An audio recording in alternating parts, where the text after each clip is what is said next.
প্রিয় দর্শক, স্বাগত জানাচ্ছি সারাদিনের সংবাদে প্রতিদিনের আয়োজন রাত 11টার শীর্ষ সংবাদে। সারা বিশ্বের গুরুত্বপূর্ণ সব সংবাদের শিরোনাম জেনে নিন শুরুতেই। হত্যা চেষ্টা মামলায় আওয়ামী লীগপন্থী 84 আইনজীবী কারাগারে, 9 জনের জামিন।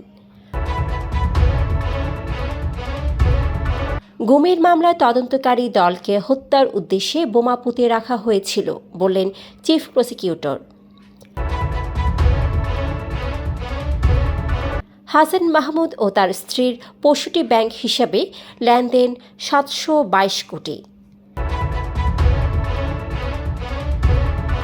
দেশে নতুন মাইল ফলক, মার্চের রেমিটেন্স ছাড়িয়েছে $3 বিলিয়ন। টিউলিপের বিরুদ্ধে ব্রিটিশ পার্লামেন্টে ভুল তথ্য দেওয়ার অভিযোগ।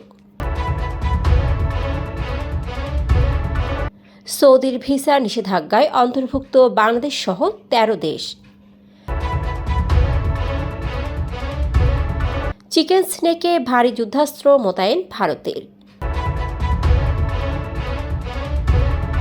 ঈদের ছুটির 8 দিনে সড়কে ঝরেছে 132 প্রাণ, বিআরটি এর তথ্য। কক্সবাজারের দুই পক্ষের সংঘর্ষ, মসজিদের খতিব সহ নিহত 3।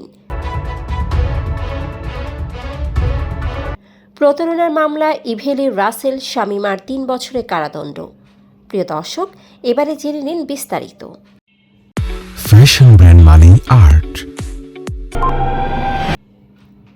93 আওয়ামী লীগপন্থী আইনজীবীর বিরুদ্ধে বৈষম্যবিরোধী আন্দোলন কেন্দ্র করে হামলা, ভাঙচুর ও হত্যাচেষ্টার অভিযোগে জামিন শুনানি শেষে 84 জনকে কারাগারে পাঠানোর নির্দেশ দিয়েছেন ঢাকা মহানগর দায়রা জজ।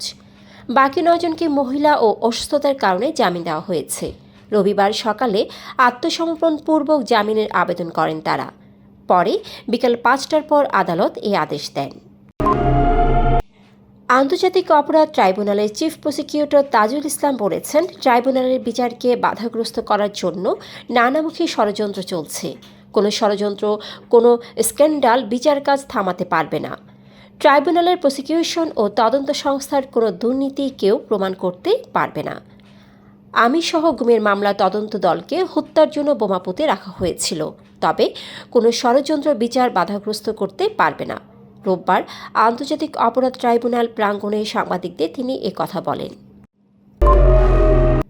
আওয়ামী লীগের যুগ্ম সাধারণ সম্পাদক ও সাবেক পররাষ্ট্রমন্ত্রী হাসান মাহমুদ এবং তার স্ত্রী নুরান ফাতেমার বিরুদ্ধে জ্ঞাত আয় বহির্ভূত সম্পদ অর্জনের অভিযোগে মামলা হয়েছে।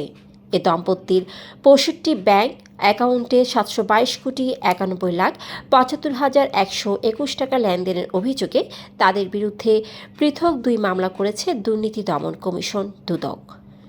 রোববার দুদক চেয়ারম্যান ডক্টর মোহাম্মদ আব্দুল মোমেন মামলার বিষয়টি গণমাধ্যমকে জানান। মার্চ মাসে প্রবাসীরা দেশে $3 বিলিয়ন রেমিটেন্স পাঠিয়েছেন, যা এক মাসে সর্বোচ্চ রেকর্ড। 2023 সালের ডিসেম্বরে $2.64 বিলিয়ন রেমিটেন্স আসে। 2024 সালের জানুয়ারিতে 219 কোটি, ফেব্রুয়ারিতে 253 কোটি এবং করোনাকালীন 2020 সালের জুলাই মাসে $2.59 বিলিয়ন রেমিটেন্স এসেছিল।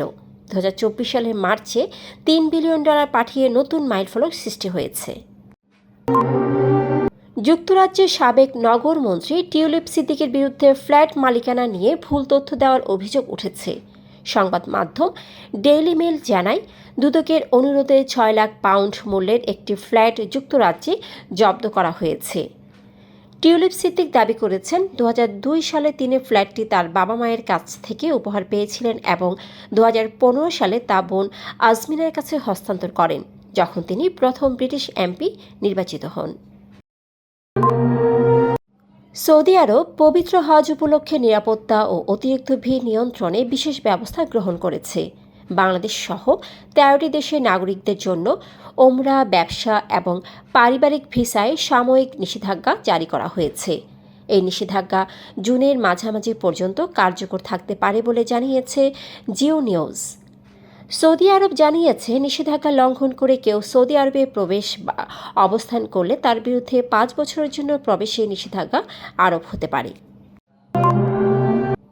ভারতের প্রধানমন্ত্রী নরেন্দ্র মোদী বিমস্টেক সম্মেলন অংশ নিতে দুদিনের থাইল্যান্ড সফর শেষে গত শুক্রবার ব্যাংকক থেকে দ্বিপাক্ষিক সফরে শ্রীলঙ্কার রাজধানী কলম্বোতে পৌঁছেছেন তিনি। নরেন্দ্র মোদীর আঞ্চলিক এই সফরের মাঝে ভারতের বহুল আলোচিত চিকেন স্নেক খ্যাত শিলিগুড়ি করিডোরে ব্যাপক নিরাপত্তা ব্যবস্থা জোরদার করেছে নয়াদিল্লি। এমনকি সেখানে অত্যাধুনিক যুদ্ধাস্ত্রের পাশাপাশি মোতায়েন করা হয়েছে S-400 ক্ষেপণাস্ত্র ব্যবস্থাও। ভারতীয় সংবাদ মাধ্যম ইন্ডিয়া টুডের প্রতিবেদনে এ তথ্য উঠে এসেছে। ঈদের ছুটির ৮ দিনে দেশে সড়ক দুর্ঘটনায় ১৩২ জন নিহত হয়েছেন বলে জানায় BRTA। ঢাকা বিভাগে সবচেয়ে বেশি ৩২ জন নিহত হয়েছেন এবং ২৭টি দুর্ঘটনা ঘটেছে। সারা দেশে মোট ১১০টি সড়ক দুর্ঘটনায় ২০৮ জন আহত হয়েছেন। এবারের ঈদ উল ফিতরের ছুটি ছিল ৯ দিনের, যা ৫ই এপ্রিল শেষ হয়েছে। BRTA প্রতিবেদন তাদের ওয়েবসাইটে প্রকাশ করেছে।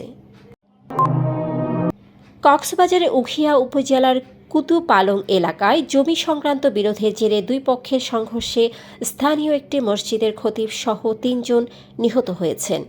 রোববার সকালে এ ঘটনা ঘটে।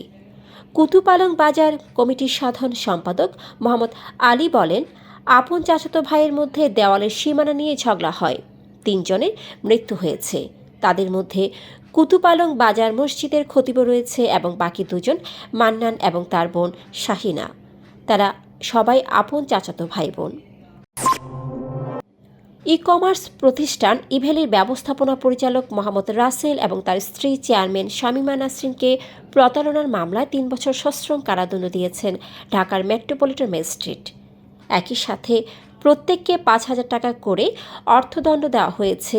অনাদায়ে আরও ৬ মাসের বিনাশ্রম কারাদণ্ড প্রদান করা হয়েছে। রোববার এ রায় দেন মেট্রোপলিটন ম্যাজিস্ট্রেট মোহাম্মদ মিনহাজুর রহমান। মামলার বাদীপক্ষের আইনজীবী সাকিবুল ইসলাম এই তথ্য নিশ্চিত করেছেন। দর্শক, এতক্ষণ আমাদের সাথে থাকার জন্য ধন্যবাদ।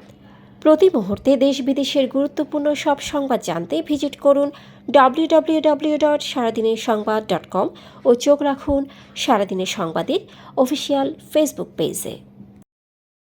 Fashion brand Mani Art. Men's, ladies and kids wear. Art. Be smart.